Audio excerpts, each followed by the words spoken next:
Good evening and welcome to the Channel's studios here in London with your international news around the world in 5.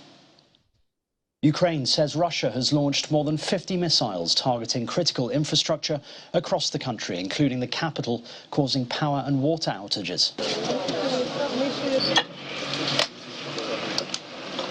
There are reports that 80% of Kyiv has been left without water supply after Russian missile attacks. A map released by the city's water management body shows the number of pump points affected by the strikes. On Monday morning, missile strikes were also reported in the central Vinnytsia region, as well as Zaporizhia in the southeast. The strikes come after Russia blamed Ukraine for a drone attack on its Black Sea fleet in the annexed Crimea.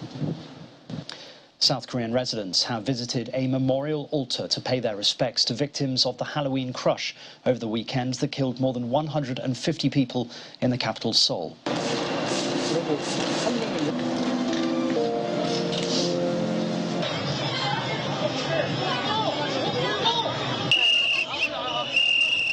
Chaos erupted when people poured into one particularly narrow and sloping alley in Itaewon, even after it was already fully packed.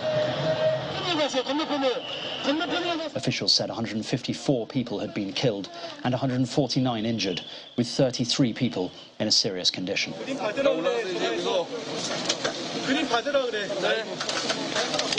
The government has vowed to undertake a thorough investigation into what caused the accident and said it will do its best to make necessary institutional changes so that such an accident is not repeated.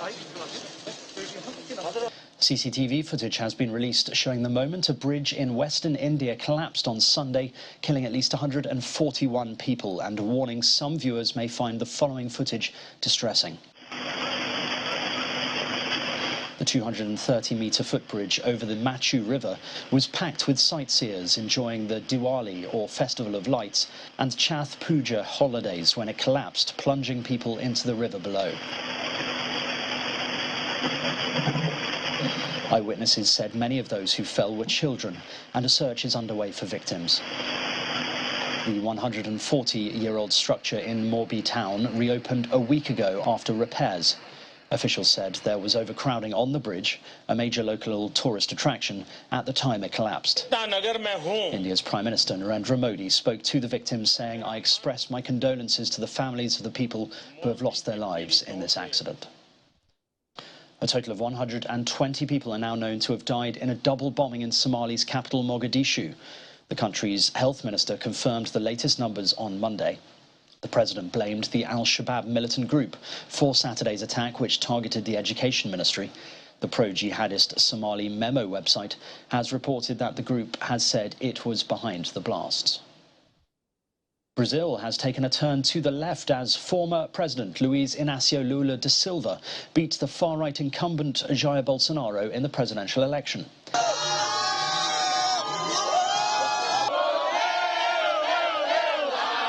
There were scenes of jubilation on the streets after the former president took 50.9% of the votes.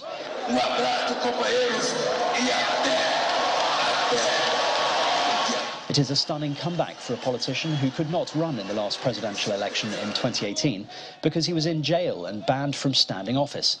He had been found guilty of receiving a bribe from a Brazilian construction firm and spent 580 days in jail before his conviction was annulled. However, with Jair Bolsonaro coming so close with 49.1% of the vote, the division which this election has highlighted is unlikely to go away.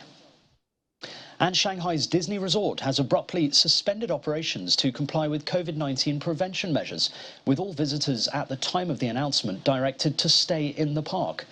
The Shanghai government said the park was barring people from entering or exiting until they received a negative result on a test, trapping many people inside. However, those awaiting their freedom at Shanghai Disney can console themselves with one positive, and that is that rides are continuing to operate for those trapped inside what is dubbed the happiest place on Earth.